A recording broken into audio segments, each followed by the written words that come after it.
we deal with 3 negotiable instruments.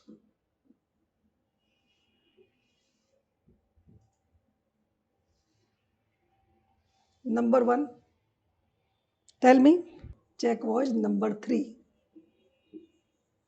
भूल गए ना पिछली क्लास को?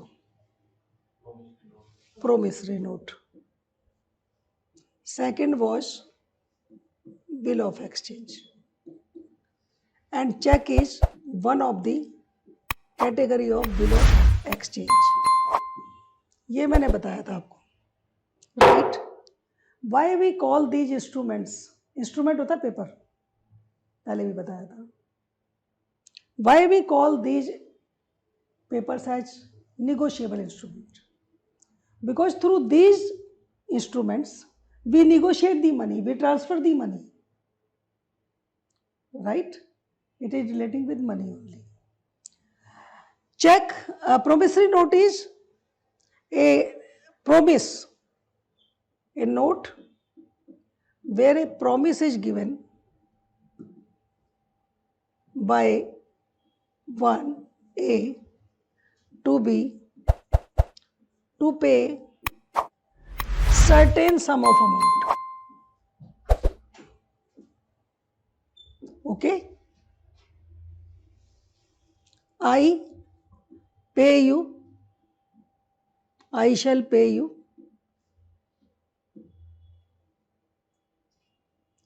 a sum of rupees 500. A paper on which this is written is a promissory note. It talks about the payer paying amount and promise to pay that amount. Okay? Bill of exchange is, it is in between A and B. Bill of exchange is between A, B and C. A directs B to pay certain sum of amount to C. Sum of amount to C. Please remember these things, because clarity of concept is very much required if you really want to become a judge. Practice के लिए भी जरूरत है, लेकिन जज के लिए ज़्यादा जरूरत है. So here it is a deal between A and B, where A promises to pay a certain sum of amount to B. Bill of exchange में A directs B to pay a certain sum of amount to C. Check is one of the bill of exchange where A directs banker B की जगह banker to pay a certain amount to C. The C is the bearer of that check or named in the check. Mr. So and so, Mr. Ramesh. Two के बाद वहाँ check already printed होता है, to mister Ramesh, नीचे सम लिखा होता है, इतना अमाउंट. उस सम को आप फिगर में भी लिखते हो और वर्ड्स में भी लिखते हो. This is the cheque. नीचे साइन, जो साइन कर रहा है ही is the drawer of the cheque, right. जिसके फेवर में किया गया वो ड्रॉई हो गया, जिस बैंक का किया वो बैंकर हो गया. A certain sum of amount. So ये बहुत याद रखना जरूरी है कि an instrument by which sum amount is negotiated. Negotiation मतलब transfer of sum amount.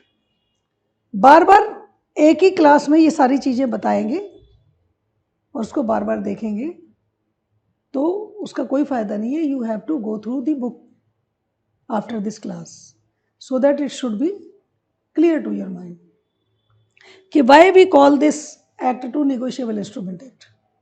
Check bouncing act भी कर सकते थे हम इसमें. सो अब ये जो चेक है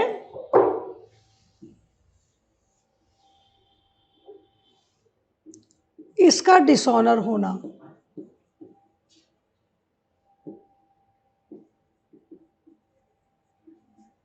is made punishable.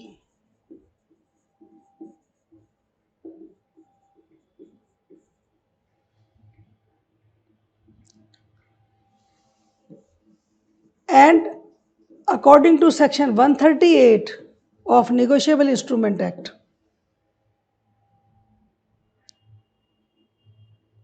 issuing of check by any person and return it with no payment, saying that amount is not sufficient in the bank or the amount written on the check is exceeding to the amount for the arrangement. I told you in the last class that there is certain procedure by which the account holder can make some arrangement of payment of certain amount. So both the situations are there, insufficiency of funds or insufficiency to that fund, whatever is written on the check. Even the arrangement made with the bank is also not available to honor that check. So when the check is returned by the banker unpaid,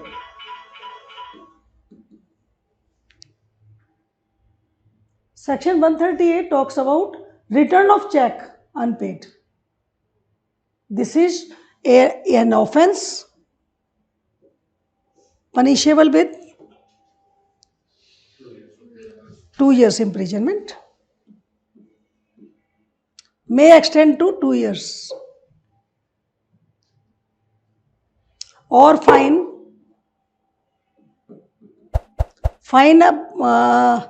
up to कितना fine हो सकता है? Twice of the amount of the cheque, right, और both, सजा भी और fine भी। और का सीधा सा मतलब यह है कि खाली फाइन भी हो सकता है और दोनों भी हो सकते हैं और एक भी हो सकता है, इम्प्रिजनमेंट भी हो सकती है। मैंने आपको बताया था कि अमेंडमेंट के बाद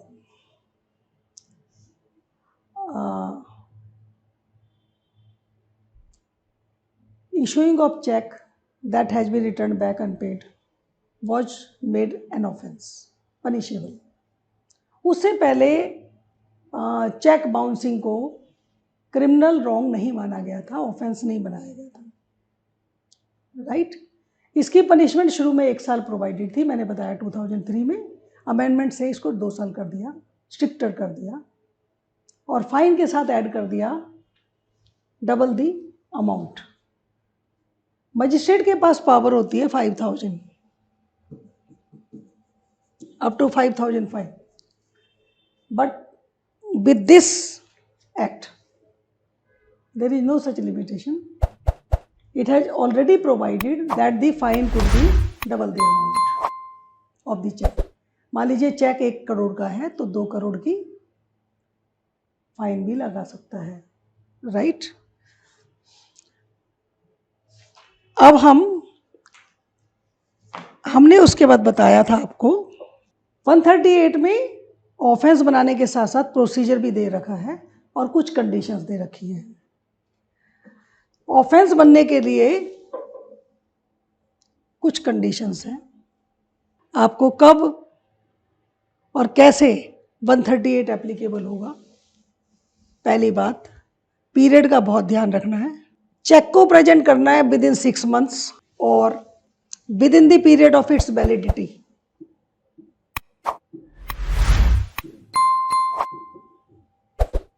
कुछ कुछ चेक्स पर लिखा होता है 3 मंथ्स, कुछ पर लिखा होता है valid up to for 3 months. अगर वैलिडिटी पीरियड चेक के ऊपर लिखा हुआ है, ज़्यादातर कंपनियों वाले जो चेक इशू होते हैं तो करंट अकाउंट का या कुछ भी उन्होंने कुछ ऐसी चीज़ें डाली होती हैं, बैंक के साथ उनका अरेंजमेंट होता है तो उस पर प्रिंट लगा होता है वैलिड अप टू 3 months और 4 months और 5 months. सो 6 months जनरली चेक की वैलिडिटी पीरियड होती है, पर वैलिडिटी पीरियड अलग भी हो सकता है. अगर इन दोनों में डिस्प्यूट है तो which ever is earlier, right. अगर चेक पर लिखा हुआ वैलिडिटी पीरियड इज 3 months तो आपको 3 महीने के अंदर अंदर ही डालनी है. और अगर मान लीजिए, तो हम ये नहीं क्लेम कर सकते कि 6 महीने का पीरियड दे रखा है 138 में. उसमें लिखा हुआ है 6 months और with in validity period which ever is earlier. दूसरी कंडीशन क्या है कि अगर ये आपको डिसऑनर हो गया तो आपको 30 दिन के अंदर अंदर 30 days के अंदर अंदर नोटिस देना है. किसको नोटिस देना है? जिसका चेक डिसऑनर हुआ है. और नोटिस का 30 days कब से शुरू होगा? जिस दिन अनपेड चेक उसको डिलीवर हो जाएगा, उसकी नॉलेज में आ जाएगा. अनपेड, रिटर्न अनपेड की रिसिप्ट होगी जिस दिन बैंक से, from the bank. Okay, so this period is very important. Then notice के 15 दिन के अंदर अंदर 15 days के अंदर अंदर उसे डिमांड नोटिस आ गया. ये हमारा डिमांड नोटिस कह दो इसे. डिमांड करी है कि तुमने मेरे से लायबिलिटी करी थी, उसके बदले में चेक इशू किया था जो अनपेड आ गया, कृपया करके मेरे पैसे वापस कर दो. डिमांड नोटिस 30 दिन में दे दिया, 30 दिन में उसको सर्व भी हो गया और 15 दिन के अंदर अंदर उसे पेमेंट करनी है. अगर फेलियर टू पे द अमाउंट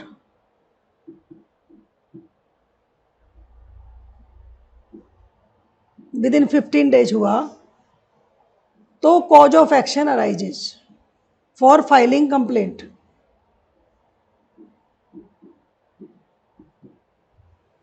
राइट. 138 में ऑफेंस कमिट हो गया. ऑफेंस कमिट भी हो जाएगा तो भी जब तक आप कंप्लेंट नहीं डालोगे वो आपको कोर्ट से कुछ नहीं मिलेगा. ऐसा नहीं है कि घर में बैठ गए. राइट. अब आपको कंप्लेंट डालनी है और कंप्लेंट कितने दिन के अंदर अंदर डालनी है कॉज ऑफ एक्शन से? Please tell me. 30 days. अब आपको 1 month के अंदर, उसमें 30 days नहीं लिखा है, 1 month. इस पीरियड को और इस पीरियड को कंफ्यूज मत करिए. ये कंडीशन है कॉज ऑफ एक्शन अराइज होने की. सेक्शन 138 में ऑफेंस कब बनेगा उसकी कंडीशन है. ये है कॉग्निजेंस की. ये 138 से 142 पर आ जाते हैं. आज चेक बाउंस हो गया, पर तुम्हें नोटिस कब मिला बैंक से? बैंक में मैंने चेक प्रेजेंट किया, इन्होंने एक लेटर इशू कर दिया कि चेक अनपेड रिटर्न कर दिया. जिस दिन आपको रिटर्न मिला, डिसऑनर मिला, उस दिन से आपका पीरियड स्टार्ट हो जाएगा. 30 दिन के अंदर अंदर आपने नोटिस देना, डिमांड नोटिस, कि देखो बहन जी आपने मेरे को चेक दिया था, पैसे वापस आ गए, चेक वापस आ गया, पैसे मिले नहीं, कृपा करके मेरे पैसे वापस करो. लेकिन 28 दिन वेट क्यों करोगे? तुम उसी दिन क्यों नहीं दे देते जिस दिन तुम्हें मिला कागज? 30 दिन के अंदर अंदर देना है, पर 28 दिन की वेट मत करना जब वकील बनना है. बढ़िया क्लाइंट को कहना पहले फीस तेरी आ जाएगी, तू वहाँ से दे दे और चेक से नहीं लूँगा. अगले 15 दिन तक हम वेट करेंगे, उससे पहले हम केस नहीं डाल सकते. 45 दिन टोटल होते हैं. हाँ ठीक है. उस 45 डेज के बाद 1 महीना फिर है हमारे पास. हाँ उसके बाद 1 महीना. लेकिन वेट क्यों करोगे? सब ये तो बता रखा है कि इतने पीरियड में कर लो. अच्छे वकील हो तो फटाफट, जैसे ही क्लाइंट आए, कोई बात नहीं, तेरा नोटिस आ गया ना, पैसे नहीं दिए उसने, चल कल केस डाल दो. मतलब इसको याद रखना है एज जज. ये इसलिए जरूरी है बिकॉज अगर आपने with in 30 days, with in 1 month case file नहीं किया वकील साहब ने, तो कॉग्निजेंस नहीं ले सकता है court. Court will not take cognizance. No cognizance. आपके जो तो अगर मान लीजिए वकील साहब हैं और आपके पास क्लाइंट आ भी गया और फॉर एनी डैम रीजन वकील साहब ने 30 दिन के अंदर कंप्लेंट नहीं डाली, तो क्लाइंट को पैसे नहीं मिलेंगे, मतलब न उसको सजा मिलेगी जिसके खिलाफ है ऑफेंस होने के बावजूद भी। तो this is very crucial period, जज के लिए भी जरूरी है देखना, क्योंकि कॉग्निजेंस नहीं ले सकता है वो 30 दिन के बाद। इसमें वही सफिशिएंट कॉज वाला थियरी भी है, डिले कंडोन किया जा सकता है। अगर सफिशिएंट कॉज दिखा दिया, थोड़ा सा डिले कंडोन किया जा सकता है। 1 मंथ वाली कहानी ऐसे चलती है, राइट। अब जो केस लॉ है, आज मैं इस पर केस लॉ भी आपको थोड़ा बताऊंगी। केस लॉ में कुछ चीजें बहुत क्लियर कर रखी है। एक केस है जिसमें यह लिखा हुआ है कि जज before taking cognizance has to check whether all the ingredients of the offense have been completed or not, right? That is a Krishna Janardhan Bhatt.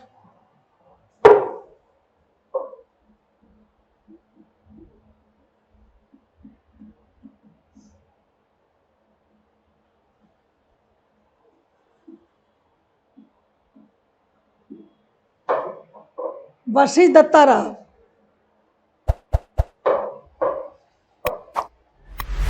उसमें क्लियरली केस लॉ ड्रॉ किया हुआ है कि magistrate the court has to take cognizance only after being satisfying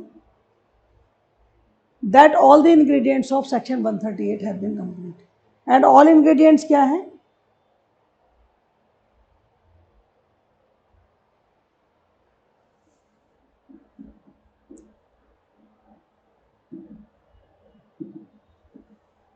one 138 पूरा का पूरा क्या कहता है? चेक लीगली एनफोर्सेबल डेप्ट और लाइबिलिटी को डिस्चार्ज करने के लिए दिया गया है। इस बात को मैं आपको एक एग्जांपल से समझाती हूँ। कोई किसी को बोलता है कि तुम्हारे बच्चे का मैं एडमिशन करा दूंगा या तुम्हें नौकरी दिलवा दूंगा, तुम मुझे 4 लाख रुपए दे दो, राइट? और ऐसी डील होती है कि 2 लाख का चेक दे देता हूं और 2 लाख कैश दे देता हूं, ओके। अब 2 लाख का चेक दे दिया पोस्ट डेटेड कि जब एडमिशन करा दोगे तब कैश कराना, पोस्ट डेटेड और undated whatever. Cheque is issued, signed, dated और अनडेटेड डज नॉट मैटर।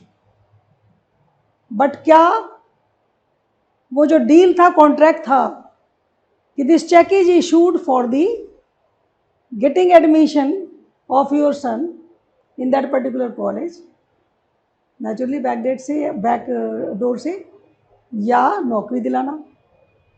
नौकरी मान लीजिए एक प्रोसीजर है, गवर्नमेंट जॉब है, या एडमिशन है, उसका एक प्रोसीजर है। बट कोई बैक गेट से कहता है कि ये कर दो, तो वो जो चेक इशू हुआ है वो लीगली इन्फोर्सेबल डेप्ट और लाइबिलिटी के लिए इशू हुआ था? No, big question mark. Fraud was committed, but 138 को उस चेक के अगेंस्ट इन्फोर्स करने के लिए, उस ऑफेंस को, the magistrate has to check whether the cheque was drawn to the banker against the legally enforceable debt, against the discharge of legally enforceable debt। सबसे पहला इंग्रेडिएंट। इस पर बहुत सारे केसेज अभी भी पेंडिंग है और ये बहुत बिग इशू है टू बी डिसाइडेड और डिस्कस्ड। सेकेंड इंग्रेडिएंट, पहला ingredient, there existed,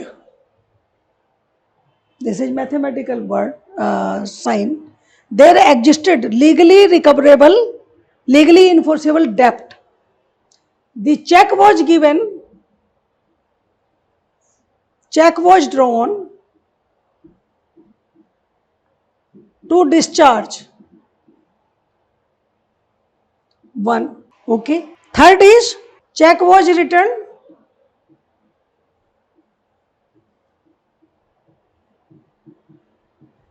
for no sufficient amount or amount exceeding, check amount exceeding to the arrangement. ये वर्ड याद रखिए, अरेंजमेंट विद द बैंक।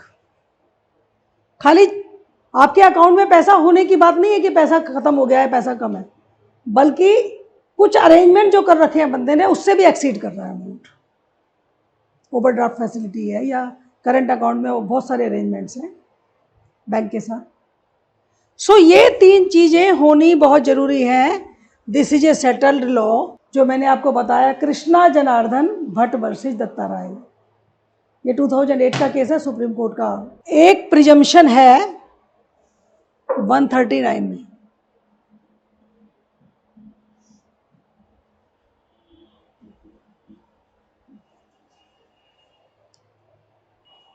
वकील साहब बड़े प्यार से आते हैं और कहते हैं कि सर वो वहां पर लीगली इन्फोर्सेबल डेप्ट था या नहीं था, cheque was drawn to discharge of that और not, that is covered under section 139 negotiable instrument act.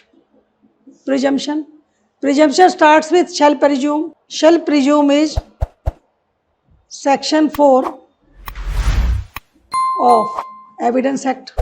Shall presume means if shall presumption is given, then the facts for which the presumption is drawn shall be deemed to be proved unless disproved। अगर हम सारे के सारे provisions को मिलाकर पढ़ते हैं तो जज साहब को ये देखने की जरूरत ही नहीं थी कि वहां पर पहले लीगली इन्फोर्सेबल लायबिलिटी थी, चेक जो था वो लीगली इन्फोर्सेबल लायबिलिटी को डिस्चार्ज करने के लिए दिया गया था। क्योंकि प्रिजम्पशन कहती है कि अगर किसी ने चेक ड्रॉ कर दिया तो it shall be presumed that it was drawn against the liability legally enforceable. So this is a technicality which you have to remember very clearly. 138 और 139 का कंबाइंड इफेक्ट ये है, cheque is issued, it is presumed that it is against the discharge of liability.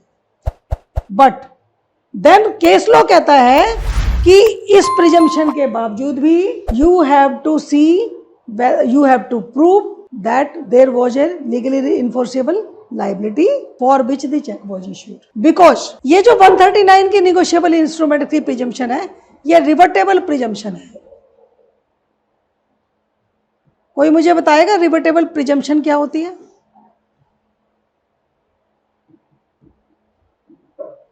एक तरफ word used है shall presume, दूसरी तरफ it is rebuttable, दोनों कंट्राडिक्टरी एविडेंस एक्ट से। सेक्शन 4 एविडेंस एक्ट से shall presume means deemed to be proved, अब it is rebuttable. So another case law कहता है, एक और केस लॉ है जो ये कहता है कि ये रिवर्टेबल प्रिजम्पशन है। Give me that act. इस तरह के केस लॉ को आपने बहुत ध्यान से करना है क्योंकि केस लॉ उसमें लिखी हुई जो प्रोविजन है उसको क्लैरिफाई करता है, एक्सप्लेन कर रहा है और सेटल कर रहा है इस इशू को। देखिए Laxmi Dyechem versus state of Gujarat,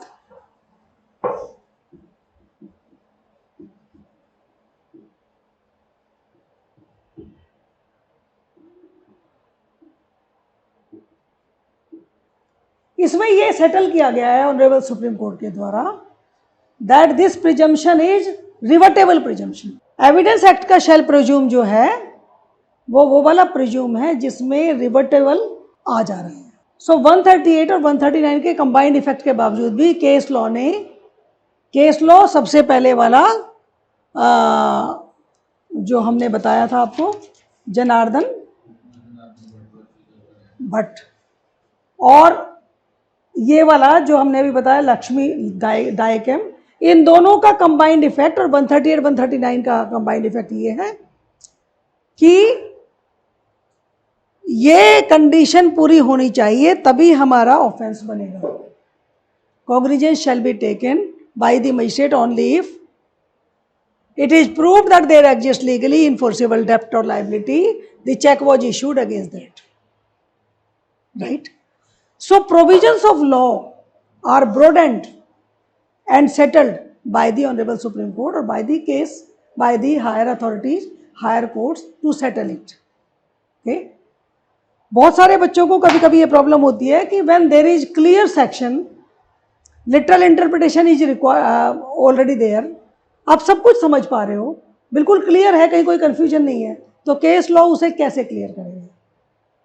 तो आपको प्रोविजंस ऑफ लॉ और केस लॉ दोनों इकट्ठे पढ़ने पड़ेंगे। हमने पिछले लेक्चर में आपको सारा प्रोविजंस बताया, आज उस प्रोविजन को रिव्यू कराया और रिव्यू कराने के बाद केस लॉ के साथ उसकी इंटरप्रिटेशन बताई। Right, we have done 138, 139 and 142। Cognizance का और क्या कंडीशन है? पहली बात, कंप्लेंट आनी चाहिए राइटिंग में, 30 दिन के अंदर आनी चाहिए। मजिस्ट्रेट कॉग्निजेंस लेते समय इन तीनों चीज़ों को याद रखेगा। राइट, और ये देखा जाएगा कि ये तीनों इंग्रेडिएंट्स पूरे हो गए कि नहीं हो गए हैं। Cheque was dishonoured for what reasons? 2 condition है। अब there is a case law, बार बार हम ये कह रहे हैं reason of return of check.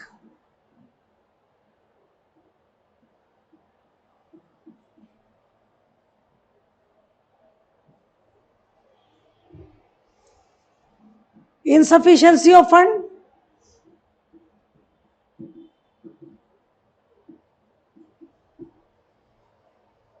or the amount exceeds, check amount exceeds to the arrangement with the bank.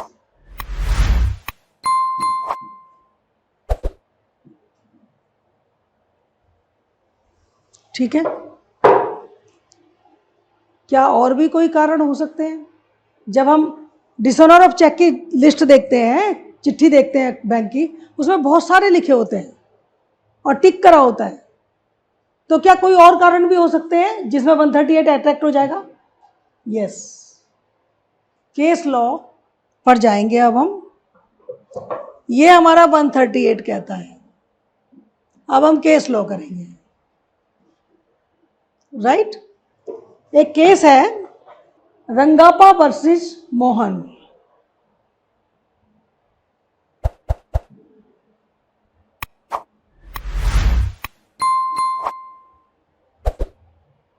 ये कहता है stop payment also attracts 138। So case law हमेशा एक बहुत ही वाइटल सोर्स ऑफ लॉ है और वो प्रोविजंस ऑफ लॉ को इंटरप्रेट करते हुए वाइडन करता है उसके स्कोप को। Right, stop payment is also one of the reason. आपने चेक इशू कर दिया, इनसफिशिएंसी ऑफ फंड नहीं था, अरेंजमेंट भी बेटर था जितना आपने अमाउंट का चेक किया, बट रास्ते में ही आपने नोटिस दे दिया स्टॉप पेमेंट का। check is returned back unpaid, that your drawer has stopped the payment. Okay, smartly किसी ने कहा भाई पैसे नहीं दे रहे हो मेरे, वापस करो, उसने चेक इशू कर दिया अपने डेप्ट को क्लियर करने के लिए, या तुमने मेरा सामान ले लिया था मुझसे उधार, अब मेरे सामान के पैसे दो, बड़े आराम से चेक दे दिया। भैया जी चेक लेकर बैंक तक जाते उससे पहले आपने चिट्ठी भेज दी बैंक को, stop payment. Smart act, but offence would be attractive. उन्होंने 138 तो बहुत ध्यान से पढ़ा था, लेकिन उन्हें पता चला कि नो, इतनी स्मार्टनेस नहीं चलेगी।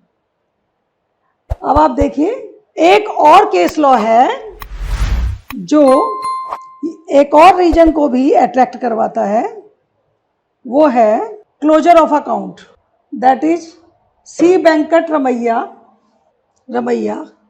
वर्सेस एस वेंकट रमलरू। इसमें इन्होंने क्या करा, क्लोजर ऑफ द अकाउंट कर दिए। बहुत बढ़िया करा। कोई आए जो हमारे पैसे वापस करो, लो जी चेक ले लो, चेक लेने वाला खुश, हमारे पैसे वापस मिल गए। भैया जी के जाते ही क्या करा, अपना अकाउंट क्लोज कर दिया। 138 में तो लिखा नहीं है account close. Insufficiency of fund हो ना हो, एक्सीड करे ना करे, offence. But this case law has made this closure of account is to attract offence under 138. सो जैसे जैसे केस लॉ डेवलप होता जाता है, नई नई सिचुएशंस आती हैं, courts of law interpret the provisions of law and और subtract means widens the scope of provisions of law. अब हम जाते हैं कंपनी के सिचुएशन में क्या होगा जब कंपनी से इशू होता है कोई cheque. There is a company को डील करता है 141.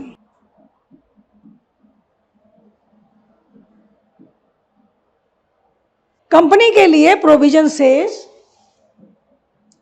अगर किसी कंपनी का चेक बाउंस हो जाता है, रिटर्न बैक, बाउंस की बात नहीं करेंगे, 138 takes word return the cheque unpaid. Company का cheque return unpaid, who would be responsible? The person in charge of the company or person responsible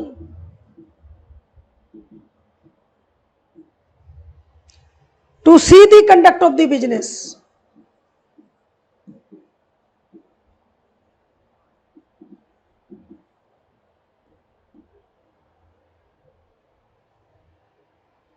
Would be liable. Signatory may be accountant or the person authorized to draw the check, but who would be liable? Who would be an accused for 138? Either the in charge of the company or the person responsible to see. अब company में लोग बदलते रहते हैं, आज ये in charge है, कल को दूसरा इंचार्ज हो जाएगा, तो हम कब का देखेंगे कौन से वाले इंचार्ज को पकड़ेंगे. Cardinal principle of law is at the time of commission of offence.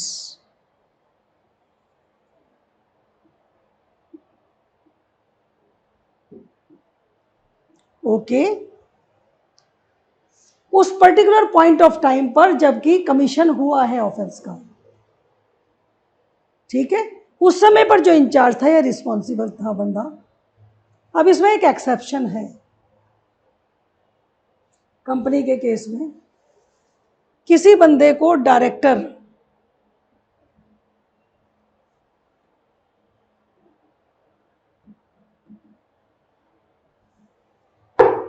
Appoint किया हुआ है. Director is in charge and person responsible for the company. वो डायरेक्टर सेंट्रल गवर्नमेंट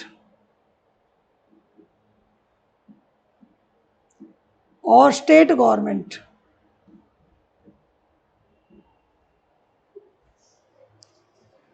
के यहां से डिप्यूटेड है ऑन डेपुटेशन पोस्ट पर. Can he be made liable for such act of offence of 138 pertaining to company on behalf of company? No.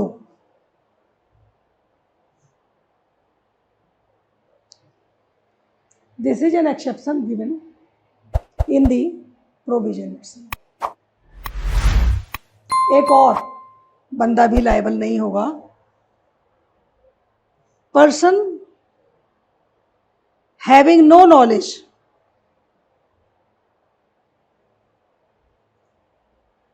of issuance of the check.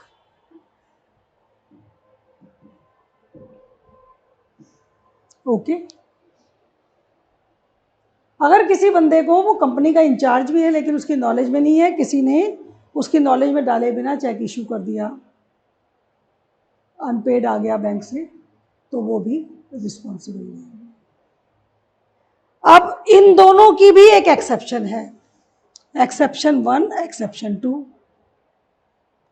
इन दोनों की एक exception है.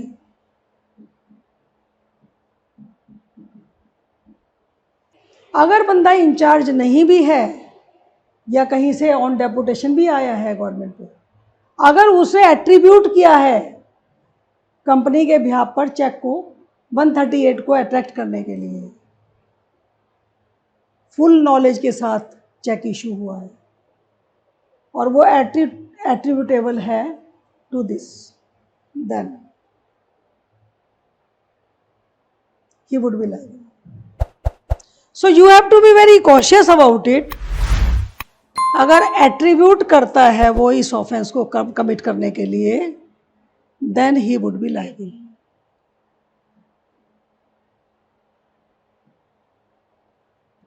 ठीक है?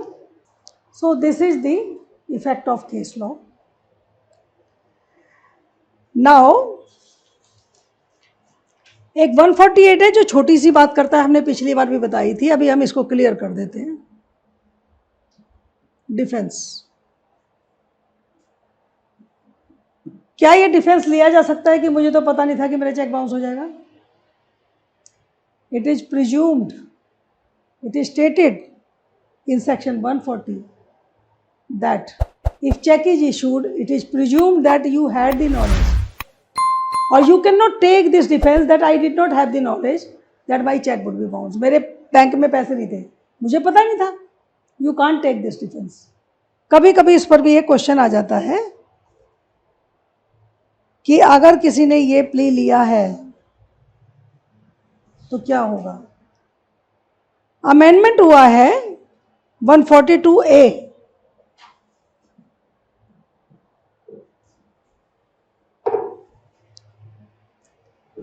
इसमें क्या है कि validation for transfer of pending cases, अगर केसेस ट्रांसफर किए हैं तो उसका वैलिडेशन कर रखा है। कॉग्निजेंस लेने की जो पावर है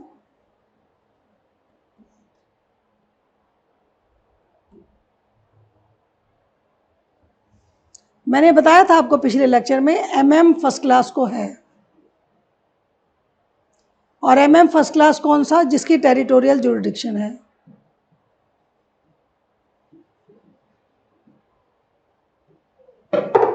राइट? अब टेरिटोरियल जुरिडिक्शन का मतलब ये है, cognizance would be taken bye MM first class of the territorial jurisdiction of that area. Which area?